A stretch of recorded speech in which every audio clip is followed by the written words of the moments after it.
냄새 나니까 들어오지 마세요. 초인종을 눌렀습니다. 문이 열렸어요. 그런데 며느리가 제 얼굴을 보자마자 코를 막더니 문을 쾅 닫아버렸습니다. 된장 항아리에 금이 갔어요. 안에서 킥킥거리는 웃음소리가 새어나왔습니다. 시어머니 치매 온 것 같지 않아? 요양원 보내버려. 저는 그 자리에 얼어붙었습니다. 30년을 허리가 휘도록 키운 아들의 집들이 날, 이게 제가 받은 대접이었습니다. 하지만 그들은 몰랐을 겁니다. 그날 밤 서울역 찜질방 구석에서 제가 무슨 결심을 했는지.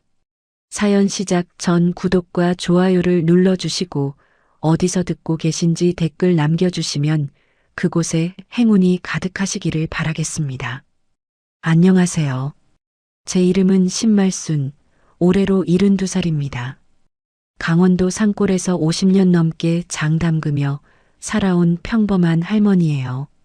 남편은 20해 전에 먼저 갔고 아들 하나 키우느라 등이 휘도록 일했습니다.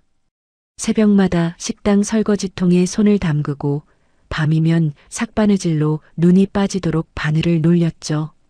그렇게 번 돈으로 아들 대학 보내고 결혼시키고 서울 강남에 30평짜리 아파트까지 해줬습니다. 30년 전에 5천만 원 주고 산 거예요. 그때는 강남도 허허벌판이었거든요. 제 이름으로 사서 아들한테 살라고 내줬습니다. 세상 사람들이 다 그러잖아요. 자식 농사가 제일 어렵다고. 저는 그 어려운 농사를 해냈다고 생각했습니다. 그날도 새벽 4시에 눈이 떠졌어요. 강원도 산골 마을은 아직 어둠이 짙게 깔려 있었고 마당에 내린 서리가 달빛에 하얗게 빛나고 있었습니다. 저는 털신을 끌고 장독대로 나갔어요. 5년 묵은 된장 항아리 앞에 쪼그려 앉아 뚜껑을 열었을 때 구수하고 짭짤한 냄새가 코끝을 감쌌습니다. 저도 모르게 입가에 미소가 번졌어요. 올해 장 참 잘 됐습니다. 속으로 그렇게 중얼거리며 숟가락으로 된장을 퍼서 맛을 봤어요. 혀끝에서 퍼지는 깊은 감칠맛에 고개가 절로 끄덕여졌습니다. 이 맛을 우리 민석이가 제일 좋아하거든요. 어릴 때부터 밥상에 된장찌개가 없으면 밥을 안 먹던 아이였습니다. 부엌으로 들어가 큰 반찬통 4개를 꺼냈어요. 관절염 때문에 손가락 마디가 쑤셨지만 아들 입에 들어갈 생각을 하니 통증쯤은 아무것도 아니었습니다. 삭힌 고추무침을 통이 터지도록 꾹꾹 눌러 담고 깻잎 장아찌도 겹겹이 쌓아 넣었어요. 멸치볶음에는 아몬드를 넣어 고소하게 볶았고 무말랭이는 새콤달콤하게 무쳐서 따로 챙겼습니다.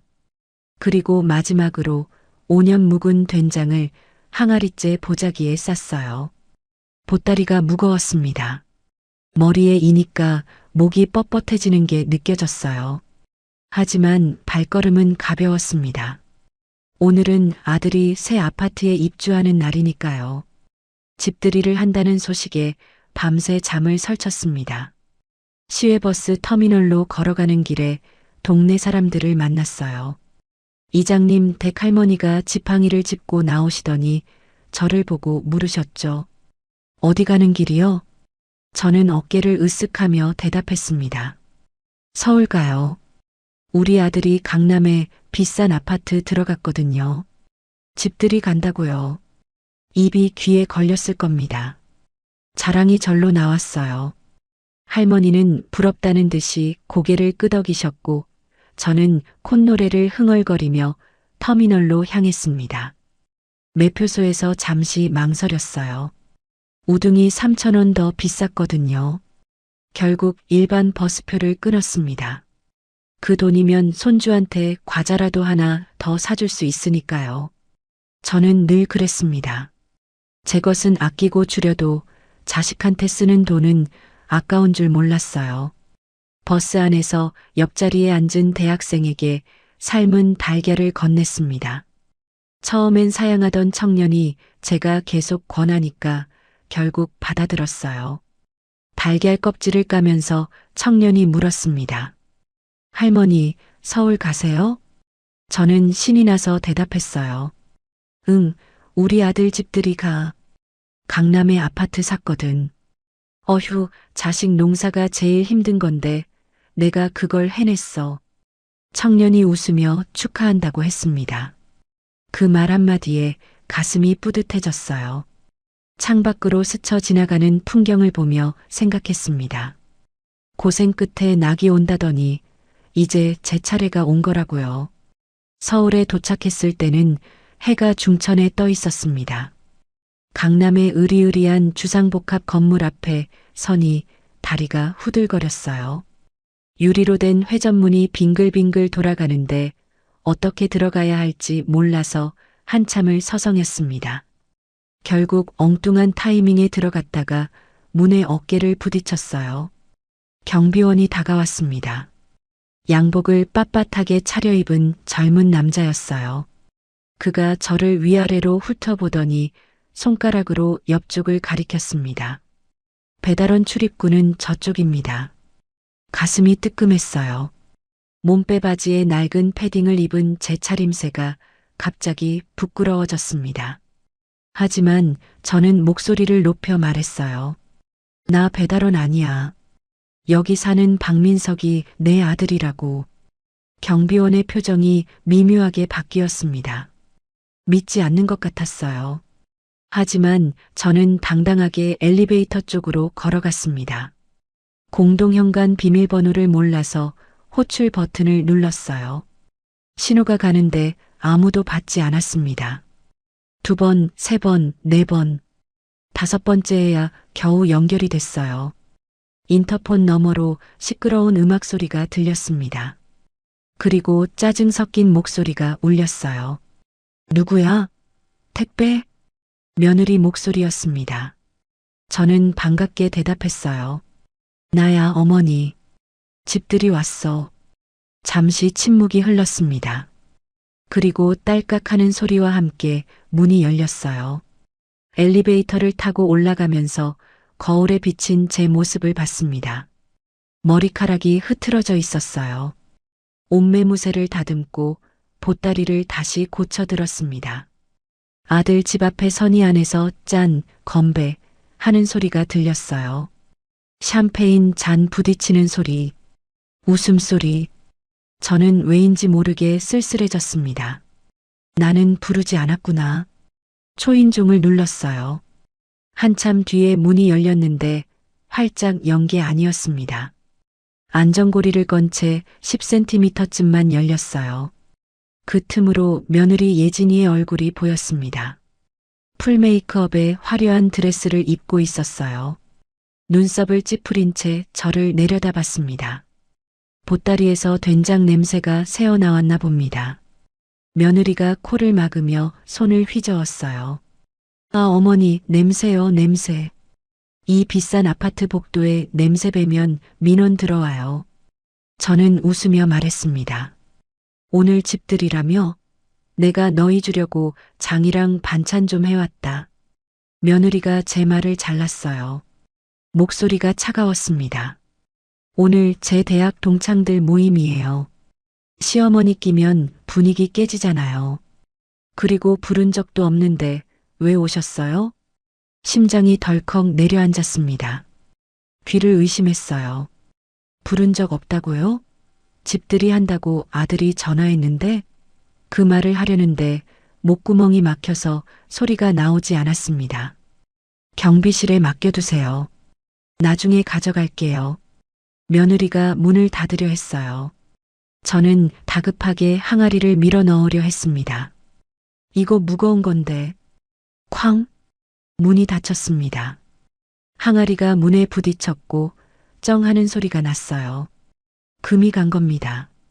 5년 동안 정성 들여 담근 된장 항아리에 금이 갔습니다. 저는 닫힌 문 앞에 멍하니 서 있었어요. 다리에 힘이 풀려서 주저앉을 것 같았습니다. 그때 방음이 덜 된 문틈으로 안쪽 대화가 들려왔어요. 누구야? 아, 시골 노인네. 냄새나는 된장 들고 왔어. 진짜 격 떨어지게 웃음소리가 터져 나왔습니다. 낄낄거리는 소리, 가슴을 칼로 도려내는 것 같았어요. 저는 그 자리에 얼어붙었습니다. 그리고 다음 말을 들었습니다. 진명해, 아직 노인네 거지. 근데 걱정 마. 요즘 자꾸 깜빡깜빡 하시길래 치매로 몰아서 요양원 보내버리고 뺏어오려고. 내가 다 계획이 있어. 세상이 빙글빙글 돌았습니다. 분노보다 먼저 공포가 밀려왔어요. 온몸이 얼음처럼 차가워졌습니다. 30년 전 남편 잃고 식당에서 설거지하던 새벽이 떠올랐어요. 손이 트고 갈라져도 아들 등록금 만들려고 이를 악물었던 밤들. 그 모든 세월이 부정당하는 느낌이었습니다. 다리가 풀려 복도에 주저앉았어요. 항아리에서 흘러나온 된장 국물이 바닥에 번지고 있었습니다. 저는 그것을 손으로 닦아내며 눈물을 삼켰어요. 울면 안 됩니다. 여기서 울면 진짜 치매 걸린 노인네 취급받을 테니까요. 비틀거리며 일어났습니다. 엘리베이터를 타고 내려가는데 거울에 비친 제 얼굴이 낯설었어요.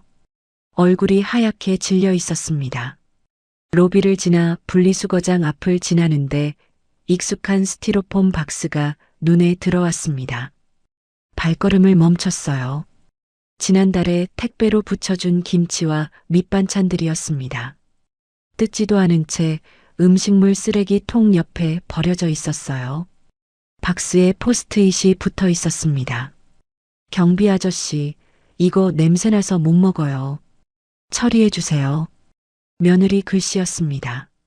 저는 한참 동안 그 박스를 내려다봤어요. 손이 떨렸습니다. 분노인지 슬픔인지 알 수 없는 감정이 목구멍까지 차올랐습니다. 마지막으로 아들에게 전화를 걸었어요. 신호가 가고 아들이 받았습니다. 엄마, 나 지금 손님 접대 중이야. 바빠, 끊어. 뚜뚜뚜. 그게 끝이었습니다. 아파트 단지를 빠져나오며 뒤를 돌아봤어요. 저 높이 불 켜진 펜트하우스가 보였습니다. 웃음소리가 창문 너머로 새어나오는 것 같았어요. 눈물이 마르고 나니 차가운 이성이 돌아왔습니다. 주먹을 불끈 쥐었어요. 손톱이 손바닥에 파고들었지만 아프지 않았습니다. 그래, 요양원 보낸다고? 누가 어디로 가나 보자. 저는 허리를 펴고 걸었습니다. 금간 항아리를 품에 안은 채 서울역 방향으로 발걸음을 옮기며 생각했어요. 내가 호랑이 새끼를 키웠구나. 이제 그 호랑이한테 제대로 된 교훈을 가르쳐줘야겠습니다. 70평생 참고 살았지만 이번만큼은 참지 않을 겁니다. 밤바람이 차가웠습니다. 하지만 가슴속에서 타오르는 불길이 더 뜨거웠어요. 서울역 찜질방에서 뜬 눈으로 밤을 지새우며 계획을 세웠습니다. 내일 아침 문 열자마자 부동산에 갈 겁니다. 내 이름으로 된 그 아파트 내가 팔겠습니다. 며느리가 원하는 대로 해주죠. 다만 방향이 좀 다를 뿐이에요. 요양원에 갈 사람은 내가 아니라 저 뻔뻔한 것들이 될 겁니다. 새벽녘에 잠깐 눈을 붙였다가 꿈을 꿨어요. 돌아가신 남편이 나타나서 말했습니다. 말순아, 이제 너 하고 싶은 대로 살아. 다음 날 아침 9시 부동산 문이 열리자마자 들어갔습니다. 찜질방에서 뜬 눈으로 밤을 지새운 탓에 눈이 퉁퉁 부어 있었어요. 거울도 안 보고 나왔으니 꼴이 말이 아니었을 겁니다. 머리카락은 부스스하고 어제 입은 옷 그대로였어요. 중개인이 저를 보더니 대놓고 인상을 찌푸렸어요. 시골에서 올라온 노인네가 길을 잃고 들어온 줄 알았나 봅니다. 유리문 너머로 보이는 매물 사진들이 화려했습니다. 전부 억 단위가 넘는 아파트들이었어요. 어르신, 여기 부동산인데요. 뭐 찾으시는 거 있으세요? 목소리에 귀찮다는 기색이 역력했습니다. 저는 대답 대신 가방에서 서류 봉투를 꺼냈어요. 등기권리증이었습니다. 신말순 단독명의. 중개인의 눈이 휘둥그레졌어요. 서류를 들여다보더니 허리를 굽히며 의자를 빼주었습니다. 아이고, 어르신. 앉으세요. 커피 드릴까요? 사람이 이렇게 빨리 변하는구나 싶었습니다. 씁쓸했지만 내색하지 않았어요. 조금 전까지 노숙자 보듯 하던 눈이 이제는 귀한 손님 대하듯 반짝거렸습니다. 돈 앞에서 사람이 이렇게 돌변하는구나. 며느리 생각이 났어요. 저도 결국 돈 때문에 버림받은 거였으니까요. 저는 단도직입적으로 말했습니다. 이 아파트 팔려고요. 시세가 30억인 거 알아요. 25억에 금매로 넘기겠습니다. 중개인이 눈을 깜빡였어요. 5억이나 싸게 내놓겠다는 말에 의아해하는 눈치였습니다. 저는 조건을 덧붙였어요. 대신 조건이 있어요. 오늘 당장 잔금 치르고 내일 안에 세입자 내쫓아줄 수 있는 사람한테만 팔겠습니다. 중개인이 난색을 표했습니다. 그런 조건을 들어줄 사람이 어디 있겠냐는 표정이었어요. 하지만 저는 물러서지 않았습니다. 5억을 손해보더라도 상관없었어요. 그 돈으로 속이 시원해진다면 싼 거라고 생각했습니다. 마침 그런 물건 찾는 분이 한 분 계시긴 합니다. 중개인이 조심스럽게 말했어요. 임대사업 하시는 분인데 좀 무서운 분이라고 했습니다. 사채업 출신이라 명도에는 일가견이 있다고요. 저는 고개를 끄덕였어요. 연결해 주세요. 2시간 뒤 마 사장이라는 사람이 부동산에 나타났습니다. 험상궂은 인상에 어깨가 떡 벌어진 남자였어요. 목에는 금목걸이가 번쩍거렸고 손가락마다 반지가 끼워져 있었습니다. 영화에서 보던 그런 사람이었어요. 걸음걸이부터 달랐습니다. 세상 무서울 게 없다는 듯이 어슬렁어슬렁 들어왔어요. 중개인이 허리를 90도로 꺾으며 인사했습니다. 마 사장이 저를 위아래로 훑어보더니 물었습니다.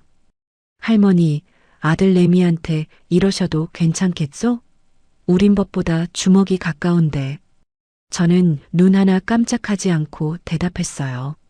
상관없소. 아주 싹싹하게 쫓아내 주시오. 마 사장이 피식 웃었습니다. 재밌는 할머니라는 표정이었어요. 계약서를 작성하는 동안 손끝이 떨렸습니다. 하지만 인감도장을 찍을 때는 꼭 힘을 주어 눌렀어요. 삐뚤어지면 안 되니까요. 도장을 찍는 순간 30년 전 이 집을 샀을 때가 떠올랐습니다. 그때는 아들 주려고 샀는데 이제는 아들한테서 뺏어오는 거였어요. 인생이 참 묘합니다. 잠시 후 휴대폰에서 알림음이 울렸습니다. 통장에 계약금과 잔금이 한 번에 들어왔어요. 25억 원 입금 완료. 평생 처음 보는 숫자였습니다. 손이 떨려서 휴대폰을 놓칠 뻔했어요. 25억이면 남은 평생 놀고 먹어도 됐습니다. 하지만 그게 끝일까요? 며느리는 나를 냄새나는 시골 노인네라고 했어요. 쓸모없는 늙은이 취급을 했습니다. 그 말이 가슴에 박혀서 빠지지 않았어요. 돈으로는 그 모욕을 씻을 수 없었습니다. 내 손으로 뭔가를 이뤄내야 했어요. 50년 장 담근 세월이 헛되지 않았다는 걸 증명하고 싶었습니다. 부동산을 나와서 휴대폰 대리점으로 갔어요. 번호를 바꿨습니다. 아들과 며느리 번호는 차단이 아니라 아예 삭제해버렸어요. 연락처 목록에서 두 사람의 이름이 사라지는 걸 보니까 속이 후련했습니다. 이제 저쪽에서 아무리 전화를 해도 닿지 않을 겁니다. 그날 저녁 강원도 본가로 내려갔어요. 용달차 세대를 불렀습니다. 기사들이 의아한 표정으로 물었어요. 할머니, 뭘 이렇게 많이 싣는 거예요? 저는 마당 한쪽에 줄지어 선 장독대를 가리켰습니다. 수백 개의 항아리가 달빛 아래 옹기종기 모여 있었어요. 된장, 간장, 고추장, 청국장, 묵은지. 50년 넘게 담가온 것들이었습니다. 이게 내 진짜 재산이야. 이거 다 싫어. 기사들이 어이없다는 듯이 웃었지만 저는 진심이었어요. 서울 아파트보다 이 장독대가 더 귀했습니다. 돈으로 살 수 없는 세월이 담겨 있으니까요. 용달차가 향한 곳은 강원도 산골의 폐교였습니다. 며칠 전에 미리 알아봐둔 곳이에요.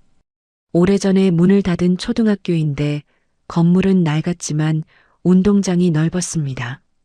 농촌 인구가 줄어서 학생이 없어진 학교였어요. 칠판에 분필 글씨가 남아있고 복도에는 아이들 그림이 붙어 있었습니다. 쓸쓸했지만 저한테는 딱 맞는 곳이었어요. 장독대 놓기에 딱 좋았습니다. 임대료도 한 달에 50만 원밖에 안 했어요. 폐교에 도착했을 때는 밤 11시가 넘어 있었어요. 운동장에 수백 개의 항아리를 내려놓는데 3시간이 걸렸습니다. 기사들이 땀을 뻘뻘 흘리며 일했어요. 항아리 하나가 20kg은 좋게 나갔거든요. 기사 한 명이 투덜거렸습니다. 할머니, 이거 다 뭐예요? 왜 이렇게 무거워요? 50년 묵은 세월이 들어있어서 그래. 기사가 무슨 소린지 모르겠다는 표정을 지었지만 저는 웃기만 했어요. 마지막 항아리가 내려지자 저도 모르게 한숨이 나왔습니다. 드디어 왔구나. 잡초가 무성한 운동장에 항아리들이 줄지어 서 있었습니다. 마치 군대처럼 보였어요. 내 편이 되어줄 군대. 저는 항아리 사이를 천천히 걸으며 하나하나 어루만졌습니다. 차가운 온기 표면에서 세월의 무게가 느껴졌어요. 교실 하나에 전기장판을 깔고 누웠습니다. 천장이 금이 가 있었고 창문 틈으로 찬바람이 들어왔어요. 하지만 이상하게도 마음은 편안했습니다. 남편 영정 사진을 꺼내 베개맡에 세워두고 말을 걸었어요. 영감, 나 이제 누구 엄마 말고 신말순으로 살라요. 대답은 없었지만 남편이 웃고 있는 것 같았습니다. 다음 날 아침 예전에 쓰던 공기계를 꺼내봤어요. 아들에게서 부재중 전화가 50통이 넘게 와 있었습니다. 며느리에게서 온 문자도 있었어요. 어머니 깡패들이 들이닥쳐서 나가래요. 이게 무슨 일이에요? 빨리 와서 해결해 주세요. 저는 피식 웃었습니다. 이제야 정신이 드나 보구나. 마 사장에게서 사진이 한 장 왔어요. 아들과 며느리가 잠옷바람으로 아파트 화단에 서 있는 모습이었습니다. 가구들이 밖으로 던져져 있었고 두 사람 얼굴이 하얗게 질려 있었어요. 며느리는 머리를 쥐어뜯고 있었고 아들은 멍하니 하늘을 보고 있었습니다. 저 비싼 아파트에서 하루아침에 쫓겨났으니 정신이 없겠죠. 통쾌했습니다. 속이 뻥 뚫리는 것 같았어요. 하지만 동시에 가슴 한구석이 쓰렸습니다. 그래도 내가 낳은 자식인데, 전 물려 키우고 업어서 키우고 대학까지 보낸 아들인데 눈물이 날 것 같았지만 꾹 참았어요. 울면 지는 거라고 생각했습니다. 이내 마음을 다잡았어요. 싸게 배웠다 쳐라. 인생 실전이야. 아들에게 예약 문자를 보냈어요. 집 팔았다. 내 노후 자금이니 찾지 마라. 너희끼리 잘 살아봐라.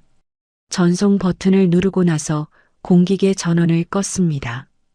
그리고 운동장 구석에 있는 작은 연못으로 걸어가서 폰을 던져버렸어요. 풍덩 소리와 함께 물보라가 일었습니다. 이제 진짜 끝이에요. 돌아갈 다리를 태워버린 겁니다. 며칠 동안 폐교를 청소했습니다. 교무실은 사무실로, 급식실은 부엌으로 꾸몄어요. 먼지가 수북이 쌓인 책상을 닦고 거미줄을 걷어내고 깨진 유리창은 골판지로 막았습니다. 손이 갈라지고 무릎이 시렸지만 멈출 수 없었어요. 몸이 고단했지만 이상하게 기분이 좋았습니다. 내 손으로 내 공간을 만들어 간다는 게 뿌듯했어요. 70평생 남의 집 식구로만 살았는데 이제는 내 집이 생긴 거였습니다. 72에 처음으로 나만을 위한 삶을 시작하는 거였어요. 장독대에서 3년 묵은 간장을 떠서 맛을 봤어요. 깊고 진한 맛이 혀끝에 퍼졌습니다. 단맛, 짠맛, 감칠맛이 조화롭게 어우러져 있었어요. 시중에서 파는 간장과는 차원이 다른 맛이었습니다. 이 맛이면 되겠다 싶었어요. 무엇을 할지는 아직 정하지 않았지만 이 장맛 하나는 자신 있었습니다. 50년 넘게 담가온 솜씨니까요. 친정어머니한테 배운 비법이 있었어요. 매주 띄울 때 볏짚을 까는 방법, 소금물 농도를 맞추는 요령, 장 가르는 시기를 잡는 감각. 이런 건 책에서 배울 수 없는 거였습니다. 밤이 되자 운동장에 서서 하늘을 올려다봤습니다. 별이 쏟아질 것 같았어요. 서울에서는 볼 수 없는 풍경이었습니다. 북두칠성이 선명하게 보였고 은하수가 하늘을 가로지르고 있었어요. 어릴 때 친정 마당에서 보던 하늘이 떠올랐습니다. 그때는 저렇게 많은 별이 있는 줄도 몰랐어요.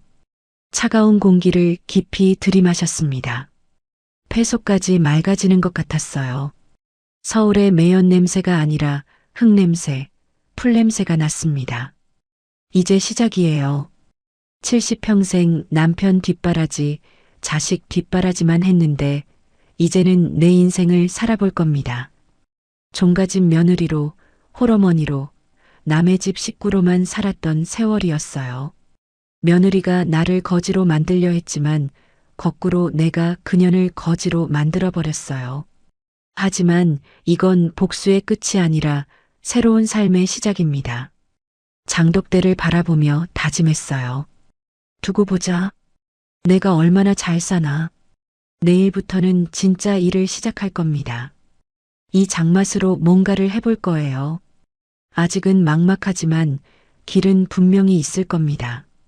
내일 해가 뜨면 새로운 하루가 시작될 거예요.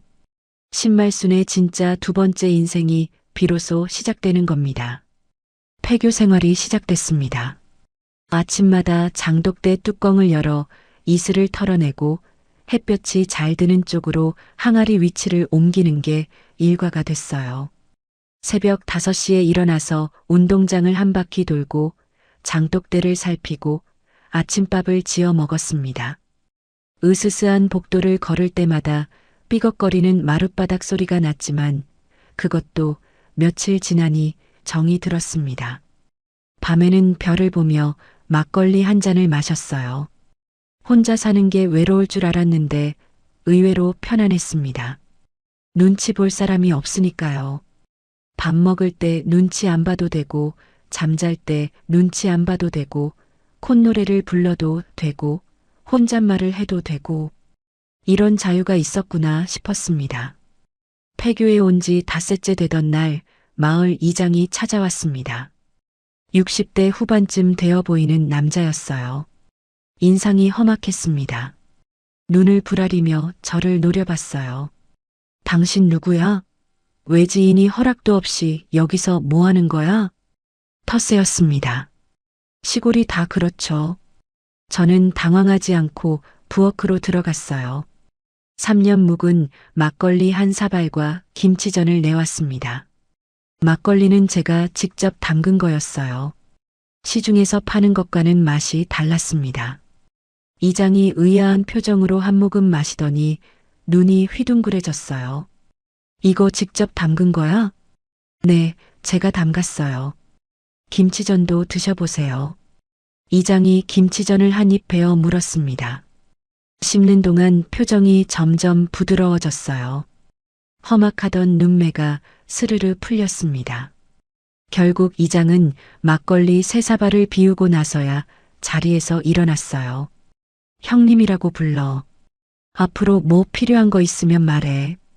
그렇게 해서 마을에 발을 들여놓게 됐습니다. 음식 하나로 사람 마음을 얻은 거였어요. 역시 손맛은 배신하지 않는다고 생각했습니다. 그로부터 일주일 뒤 비가 억수같이 쏟아지는 밤이었어요.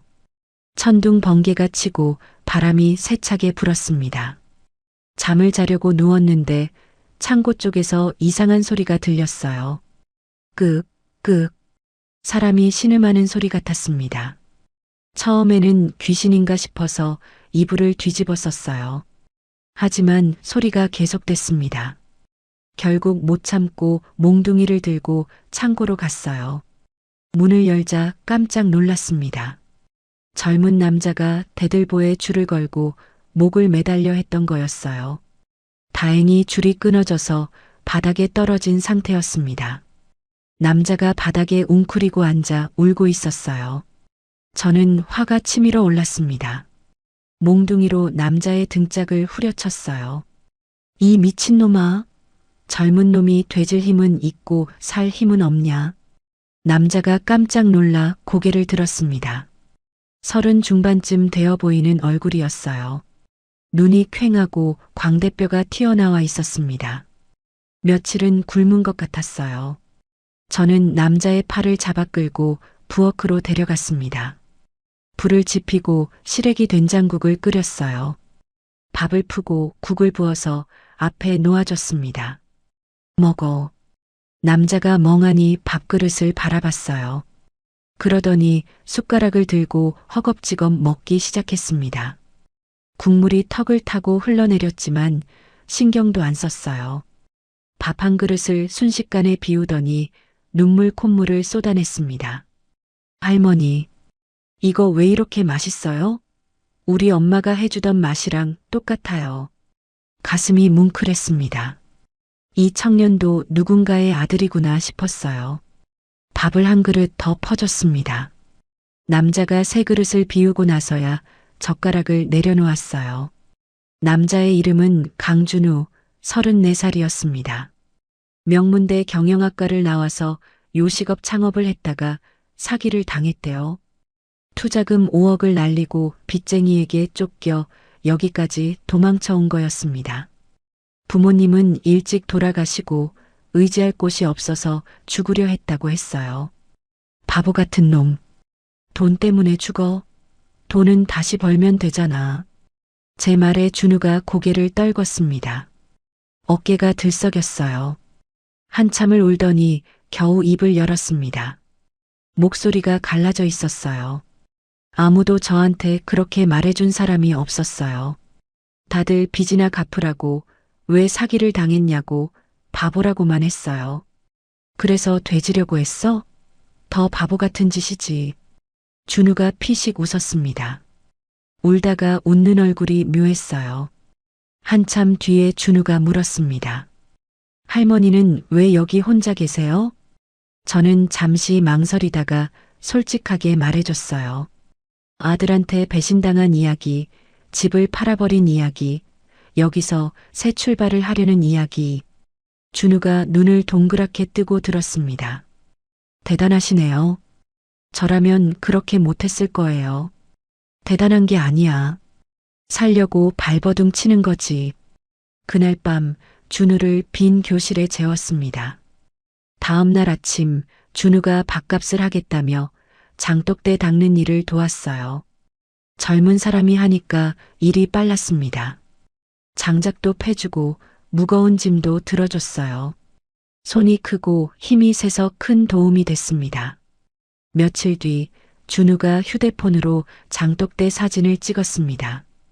햇살 받은 항아리들이 반짝거리는 모습이었어요. 할머니, 이거 인스타 감성인데요? 무슨 소린지 몰랐습니다. 인스타가 뭔지도 몰랐어요. 준우가 웃으며 설명해 줬습니다. 요즘 사람들이 사진 올리고 소통하는 곳이라고요. 할머니, 이 장맛 저만 먹기 아까워요. 팝시다. 저는 손사래를 쳤어요. 누가 이 시골 된장을 사냐? 마트에 가면 싼 게 널렸는데. 아니에요. 요즘 사람들이 이런 전통 음식에 열광해요. 진짜로요. 준우가 끈질기게 설득했습니다. 경영학과 출신답게 시장 분석이며 마케팅 전략이며 줄줄이 늘어놓았어요. 반은 알아듣고 반은 못 알아들었지만 준우의 눈빛이 진지했습니다. 살아있는 눈빛이었어요. 며칠 전 목을 매달려던 사람과는 딴판이었습니다. 그래, 한번 해보자. 뭐 잃을 것도 없잖아. 준우의 얼굴이 환하게 펴졌습니다.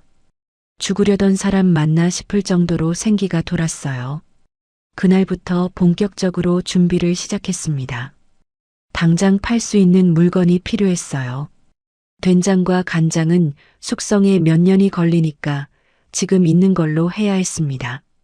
숙성이 끝난 된장과 간장, 그리고 바로 만들 수 있는 깻잎 장아찌와 무말랭이를 주력 상품으로 정했어요.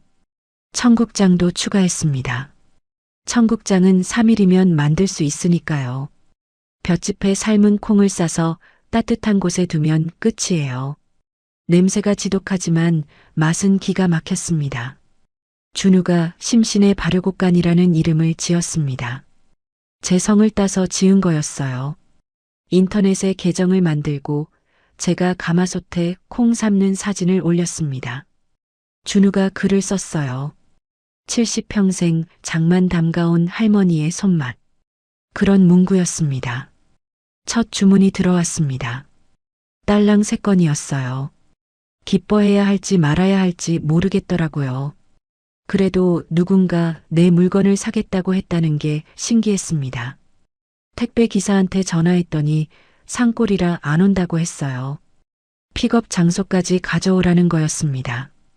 결국 리어카에 박스를 싣고 읍내 우체국까지 걸어갔어요. 비포장기를 덜컹거리며 왕복 2시간이 걸렸습니다. 다리가 후들거렸지만 기분은 좋았어요. 할머니, 우리 대기업 된 거예요? 준우가 농담을 던졌어요. 저도 웃으며 받아쳤습니다.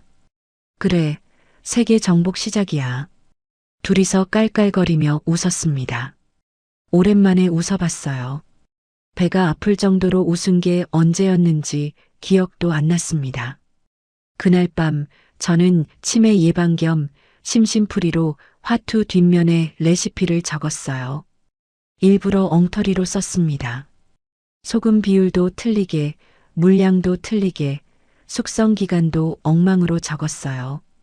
준우가 그걸 보더니 물었습니다. 할머니, 이게 비법서예요? 저는 장난기가 발동해서 대답했어요. 그래, 며느리도 안 가르쳐주는 비법이야. 그 노트를 일부러 부엌 찬장 잘 보이는 곳에 뒀습니다. 왜 그랬는지는 저도 몰라요. 그냥 직감이었습니다. 언젠가 쓸모가 있을 것 같았어요. 며칠 뒤 고객 후기가 올라오기 시작했습니다. 준우가 휴대폰 화면을 보여주며 읽어줬어요. 집 나간 입맛이 돌아왔어요. 돌아가신 할머니 생각나요. 이런 맛 처음이에요.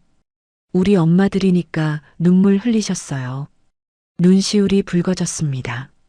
내 손맛을 알아주는 사람들이 있다는 게 이렇게 기쁜 일인 줄 몰랐어요. 며느리는 냄새난다며 코를 막았지만 세상에는 내 정성을 알아봐주는 사람들이 있었습니다.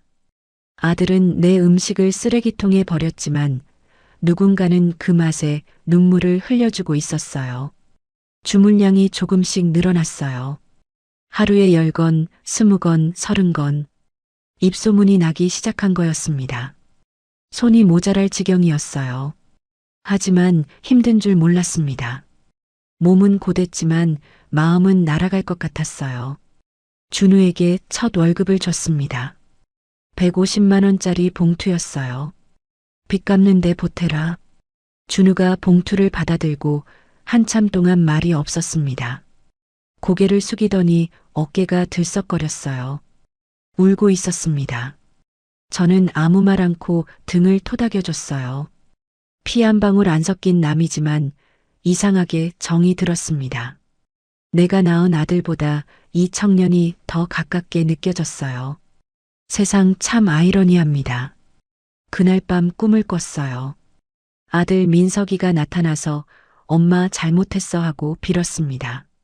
그런데 얼굴이 갑자기 며느리로 바뀌더니 돈 내놔 하고 소리를 질렀어요.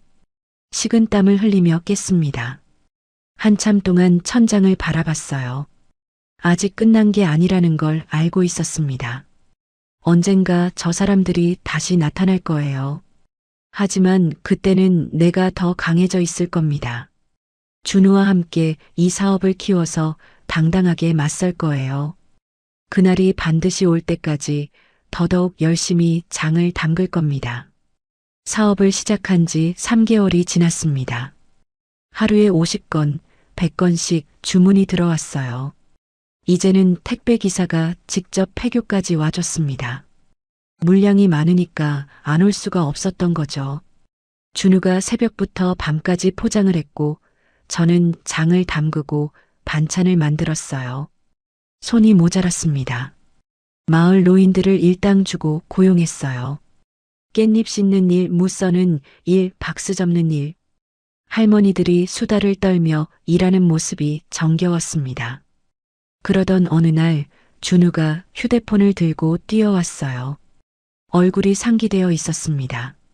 할머니, 큰일 났어요. 좋은 쪽으로요. 무슨 소린가 싶어서 화면을 봤습니다. 유명한 먹방 유튜버가 우리 청국장을 먹는 영상이었어요.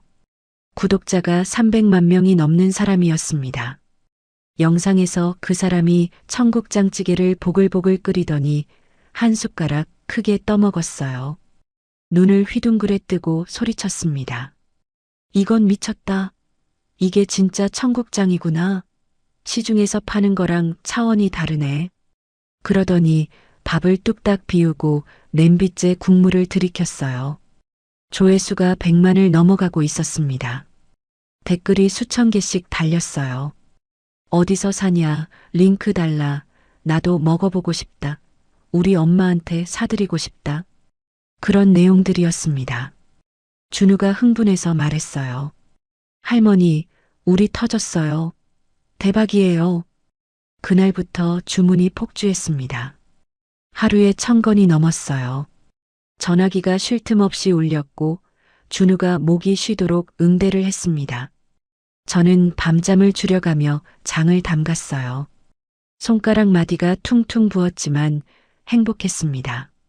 내 손맛을 세상이 알아봐주는구나 싶었거든요. 한 달 뒤 사업 통장을 확인하고 깜짝 놀랐습니다. 순수익이 3억을 넘어 있었어요. 아파트 판 돈은 따로 묶어뒀는데 내 손으로 직접 벌어서 이만큼 모아본 건 난생 처음이었습니다. 남이 준 돈이 아니라 내 실력으로 번 돈이었어요. 숫자를 3번이나 다시 확인했어요. 꿈인가 싶었습니다. 세무사가 찾아와서 법인으로 전환하라고 권유했어요. 세금 문제도 있고 사업 규모가 커지면 개인으로는 한계가 있다고 했습니다. 매출이 연간 10억을 넘으면 법인이 유리하다는 거였어요. 준우가 서류 작업을 도맡아서 처리했습니다. 정관 만들고 등기하고 사업자 등록증 바꾸고 복잡한 일이었지만 준우가 척척 해냈어요. 그렇게 해서 주식회사 심신회가 탄생했습니다. 어엿한 대표가 된 거였어요. 72살에 사장님 소리를 듣게 될 줄은 꿈에도 몰랐습니다. 마을 전체가 활기를 띠기 시작했어요. 일거리가 생기니까 젊은 사람들도 돌아왔습니다. 빈집이었던 곳에 불이 켜지고 폐업했던 구멍가게도 다시 문을 열었어요. 이장이 저를 보더니 엄지를 치켜 세웠습니다. 말순이 형님이 마을 살렸어. 뿌듯했습니다. 내가 이렇게 쓸모 있는 사람이었구나 싶었어요. 며느리한테 쓰레기 취급받던 내가 이제는 마을의 은인이 됐습니다. 세상이 달라 보였어요. 한편 서울의 아들 부부 소식이 간간히 들려왔습니다. 아파트에서 쫓겨난 뒤로 월세방을 전전하고 있다고 했어요. 며느리는 명품 가방을 중고로 팔아서 생활비를 대고 아들은 일용직을 전전하다가 허리를 다쳐서 누워 있다고 했습니다. 쌍코피가 터지도록 싸운다는 소문도 있었어요. 그러다가 며느리가 텔레비전에서 제 얼굴을 봤다고 합니다. 맛집 프로그램에 잠깐 나왔거든요. 그걸 보고 며느리가 발광을 했다고 해요. 내 집 한 돈으로 저짓거리를 했다고, 내 재산을 빼앗겼다고 소리를 질렀다나요. 그런데 좋은 일만 있을 수는 없었습니다. 어느 날 오후 공장 정문이 시끄러워졌어요. 개들이 미친 듯이 짖었습니다. 나가보니까 준우가 누군가를 막고 있었어요. 낯익은 뒷모습이었습니다. 심장이 덜컥 내려앉았어요. 아들 민석이와 며느리 예진이었습니다. 반년 만에 보는 얼굴이었어요. 렌터카를 타고 온 모양인데 예전에 몰던 외제차가 아니라 경차였습니다. 어머니, 민석이가 저를 보자마자 달려왔습니다. 바짓가랑이를 잡고 매달렸어요. 얼굴이 야위어 있었고 광대뼈가 튀어나와 있었습니다. 옷도 남루했어요. 예전에 번듯한 모습은 온데간데 없었습니다. 한때는 명품으로 치장하고 다니던 사람이었는데 지금은 시장표 점퍼를 입고 있었어요. 엄마, 보고 싶었어. 우리가 잘못했어. 이제 효도할게. 목소리가 떨렸습니다. 눈물까지 글썽거렸어요. 하지만 저는 속지 않았습니다. 며느리의 눈을 봤거든요. 예진이는 울먹이는 남편 뒤에 서서 공장 안을 훑어보고 있었어요. 쌓여있는 택배 상자, 분주하게 일하는 사람들, 새로 들여놓은 기계들. 그걸 보는 눈빛이 계산기를 두드리는 것 같았습니다. 여기가 어디라고 발을 들여. 깨푼다. 제가 호통을 쳤습니다. 마을 노인들이 하던 일을 멈추고 나왔어요. 낙과 호미를 들고 있었습니다. 이장도 달려왔어요. 형님, 무슨 일이야? 이것들이 누구야? 내 자식이라는 것들이야. 쫓아내줘. 이장이 눈을 부라렸습니다. 마을 사람들이 아들 부부를 에워쌌어요. 민석이가 벌벌 떨며 물러섰습니다. 예진이가 억울하다는 듯이 소리쳤어요. 시어머니, 우리가 뭘 잘못했다고 이래요? 가족이잖아요. 가족? 나를 요양원에 쳐넣고 집 뺏으려던 것들이 무슨 가족이야. 예진이 얼굴이 하얗게 질렸습니다. 그 말을 제가 들었다는 걸 몰랐던 거예요. 마을 사람들이 손에 든 것을 휘두르며 아들 부부를 몰아냈습니다. 두 사람이 비틀거리며 도망쳤어요. 차에 타고 사라지는 뒷모습을 보며 한숨을 쉬었습니다. 가슴이 아팠어요. 그래도 내가 낳은 자식인데. 그날 밤 준우가 조심스럽게 물었습니다. 할머니, 괜찮으세요? 괜찮아. 이미 마음 정리한 지 오래야. 거짓말이었습니다. 괜찮지 않았어요. 하지만 내색할 수 없었습니다. 며칠 뒤 무슨 일이 생길 거라는 예감이 들었어요. 아들 부부가 그냥 물러날 사람들이 아니었거든요. 아니나 다를까 일주일 뒤에 이상한 일이 벌어졌습니다. 폭우가 쏟아지는 밤이었어요. 개들이 짖길래 창문을 열어봤더니 아무것도 안 보였습니다. 이상하다 싶으면서도 그냥 잠들었어요. 다음 날 아침 부엌에 가서 깜짝 놀랐습니다. 찬장에 뒀던 레시피 노트가 없어진 거예요. 화투 뒷면에 엉터리로 적어뒀던 그 노트 말이에요. 서랍을 뒤지고 구석구석 찾아봤지만 없었습니다. 준우를 불렀어요. 준우야, 혹시 그 노트 봤어? 아니요, 못 봤는데요. 왜요? 없어졌어. 준우가 얼굴이 굳어졌습니다. 그리고 뭔가 생각난 듯이 밖으로 뛰어나갔어요. 잠시 뒤 돌아온 준우가 말했습니다. 할머니, 개들이 이상해요. 축 늘어져 있어요. 누가 수면제 먹인 것 같아요. 소름이 돋았습니다. 밤사이에 누군가 침입한 거였어요. 준우가 설치해뒀던 CCTV를 확인했습니다. 컴퓨터 앞에 앉아서 영상을 돌렸어요. 적외선 카메라에 찍힌 영상이 있었습니다. 시간은 새벽 2시였어요. 담을 넘는 사람, 수면제가 든 고기를 개들에게 던지는 사람, 부엌 창문을 열고 들어가는 사람, 찬장을 뒤지다가 노트를 발견하고 품에 안는 사람, 희죽거리며 웃는 얼굴, 며느리 예진이었습니다. 얼굴이 선명하게 찍혀 있었어요. 아들은 담 밖에서 망을 보고 있었습니다. 준우가 분노에 떨며 말했습니다. 할머니, 경찰에 신고해요. 저는 고개를 저었습니다. 입꼬리가 슬쩍 올라갔어요. 나더라. 저 노트가 뭔지 알아? 비법 레시피 아니에요? 아니, 함정이야. 준우가 어리둥절한 표정을 지었습니다. 저는 설명해 줬어요. 그 노트에 적힌 대로 장을 담그면 처음에는 맛이 괜찮아요. 겉보기에는 그럴듯하게 나옵니다. 색깔도 비슷하고 냄새도 비슷해요. 하지만 특정 효소 처리를 안 했기 때문에 2주일쯤 지나면 급격히 산패해서 쓴맛이 나게 됩니다. 색도 검게 변하고 역한 냄새가 나요. 일부러 그렇게 적어뒀던 거예요. 혹시 누가 훔쳐갈까 싶어서요. 친정어머니가 가르쳐 주신 방법이었습니다. 진짜 비법은 오로지 제 머릿속에만 있어요. 전현이 저걸로 뭔가를 하려나 보네. 두고 보자. 제 무덤을 제가 파는 꼴을. 준우가 허탈하게 웃었습니다. 저도 웃었어요. 하지만 마음 한구석이 무거웠습니다. 며느리가 도둑질까지 할 줄은 몰랐거든요. 얼마나 궁해졌으면 저러나 싶기도 했어요. 하지만 동정할 마음은 없었습니다. 전현이 뿌린 대로 거두는 거니까요. 며칠 뒤 소문이 들려왔습니다. 아들 부부가 대기업 S식품과 계약을 했다는 거였어요. 훔쳐간 레시피로 뭔가를 시작하려는 모양이었습니다. 준우가 걱정스러운 얼굴로 물었어요. 할머니, 괜찮을까요? 걱정 마. 폭풍 전의 고요함이야. 곧 저쪽에서 난리가 날 거다. 저는 담담하게 대답했습니다. 하지만 속으로는 긴장되었어요. 대기업이 끼어들면 일이 커질 수 있으니까요. 어떤 일이 벌어질지 알 수 없었습니다. 밤에 잠이 오지 않았어요. 천장을 바라보며 생각했습니다.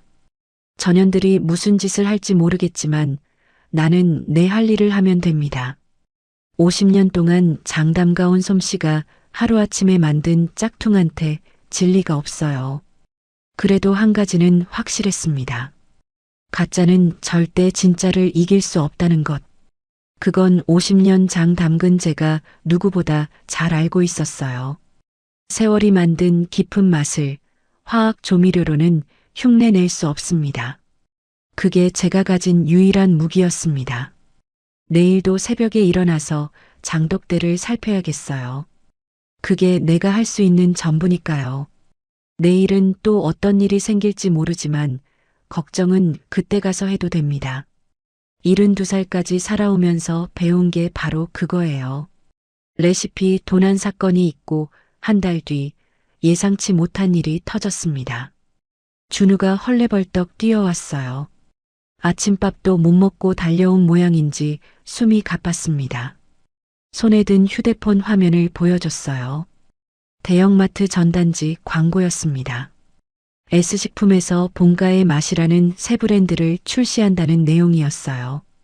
전통 방식 그대로 할머니 손맛 재현 3대가 이어온 비법. 그런 문구가 적혀 있었습니다. 3대라니 도둑질에 간 게 엊그제인데 벌써 3대라고 거짓말을 치고 있었어요. 제품 사진을 보니까 된장, 간장, 청국장이었습니다. 우리 제품과 똑같은 구성이었어요. 심지어 포장 디자인까지 비슷했습니다. 전통 항아리 그림에 시골 할머니 일러스트까지. 할머니, 이거 완전히 우리 베낀 거잖아요. 준우가 분노에 떨었습니다. 저도 화가 났지만 표정을 숨기고 담담하게 말했어요. 두고 보자. 저게 언제까지 가나. 하지만 마음이 편치 않았습니다. 대기업의 힘이 무서웠거든요. 우리는 작은 폐교에서 손으로 만드는데 저쪽은 거대한 공장에서 기계로 찍어내잖아요. 물량에서 이길 수가 없었습니다. 그로부터 일주일 뒤 본가의 맛이 전국 대형마트에 깔렸어요. 가격이 우리 제품의 반값이었습니다. 우리 청국장이 15,000원인데 저쪽은 7,000원이었어요. 소비자들이 당연히 싼 쪽으로 몰렸습니다. 주문량이 뚝 떨어졌어요. 하루에 1,000건이 넘던 게 200건으로 줄었습니다. 준우가 매출 그래프를 보여줬는데 급격하게 내리막이었어요. 할머니, 큰일이에요. 이러다 망해요. 준우의 얼굴이 하얗게 질려 있었습니다. 저도 걱정이 됐지만 내색하지 않았어요. 아직 기다려. 곧 저쪽에서 문제가 터질 거야. 가짜 레시피에 결함이 나타나려면 2주일 정도 걸린다고 계산했거든요. 효소 처리 없이 만든 장은 숙성 과정에서 문제가 생겨요. 겉으로는 멀쩡해 보여도 속에서 산패가 진행됩니다. 그때까지 버티면 됐어요. 그런데 며느리가 한 발 앞서 움직였어요. 어느 날 아침 8시 위생 점검반이 들이닥쳤습니다. 하얀 방호복을 입은 사람 4명이 차에서 내렸어요. 신고가 들어왔다며 공장 전체를 뒤졌습니다. 장독대를 열고 부엌을 살피고 냉장고를 확인하고 배수구까지 손전등으로 비췄어요. 빈틈없이 조사했습니다. 저는 당당했어요. 떳떳하게 운영해 왔으니까요. 마을 할머니들이 걱정스러운 눈으로 지켜봤습니다. 하지만 점검관이 고개를 저으며 서류에 뭔가를 적었어요. 이 장독대가 문제입니다. 직사광선에 노출되어 있고 위생 덮개도 없어요. 그리고 이 급식실은 식품 제조 시설로 허가받은 곳이 아닙니다. 심장이 철렁했어요. 폐교 시설을 그대로 쓰고 있었거든요. 정식 허가를 안 받은 게 문제였습니다. 점검관이 딱딱한 목소리로 통보했어요. 영업정지 3개월 처분입니다. 시설 보완 후 재심사 받으세요. 눈앞이 캄캄해졌습니다. 3개월이면 사업이 끝나는 거나 마찬가지였어요. 고객들은 다른 데로 가버리고 직원들 월급도 못 주고 밀린 세금도 못 내고 모든 게 무너지는 게 보였습니다. 마을 할머니들이 저를 걱정스럽게 봤어요. 이장이 점검관에게 따졌지만 소용없었습니다. 법대로 하는 겁니다.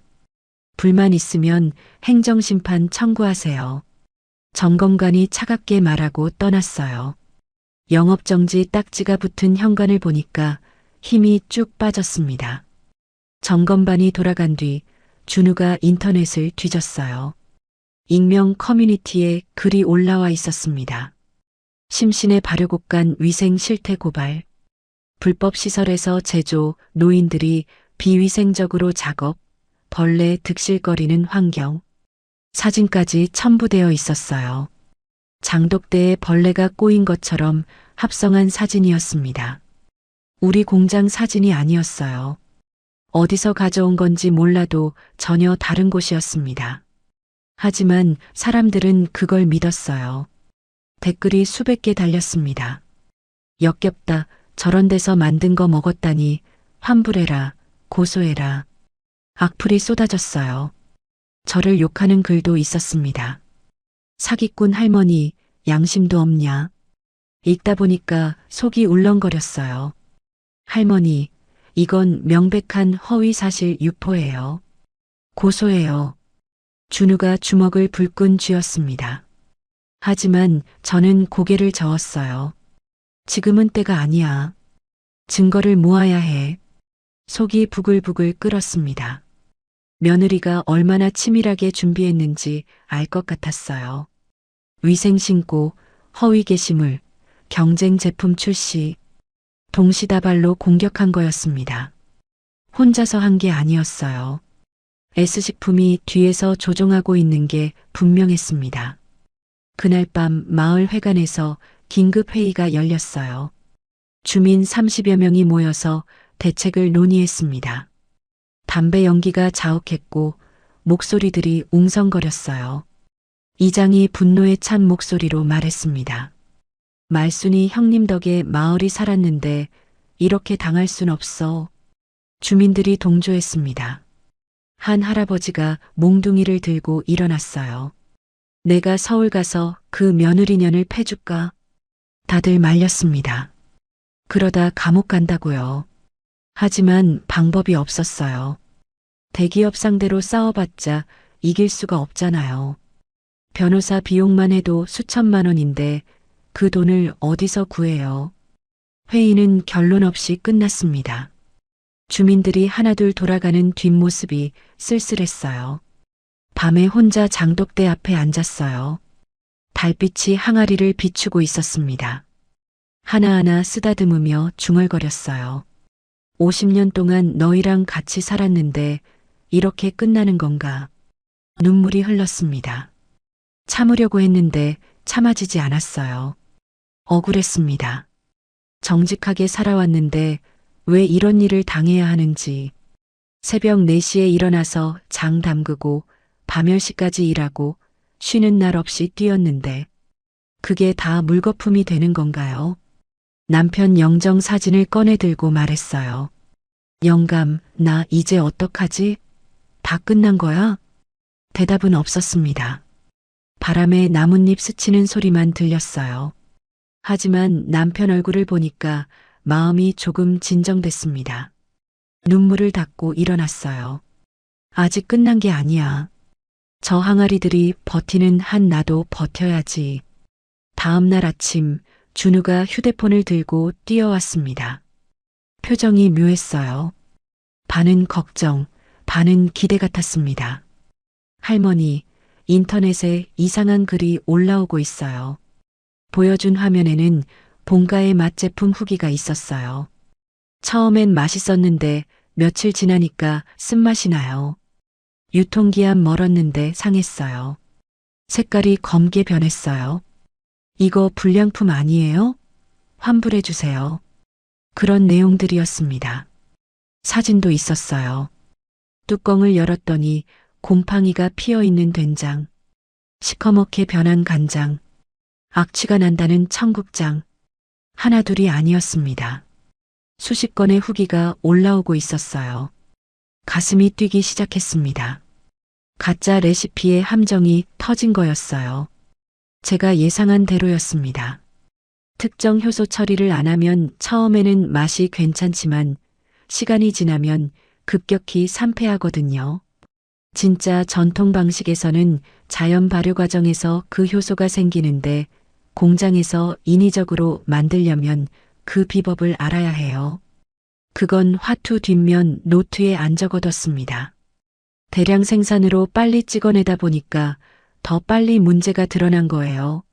할머니, 이제 어떡해요? 준우가 물었습니다. 저는 고개를 저었어요. 아직이야. 더 터져야 해. 완전히 망해야 해. 냉정하게 들렸겠지만 이건 전쟁이었어요. 상대가 완전히 쓰러질 때까지 기다려야 했습니다.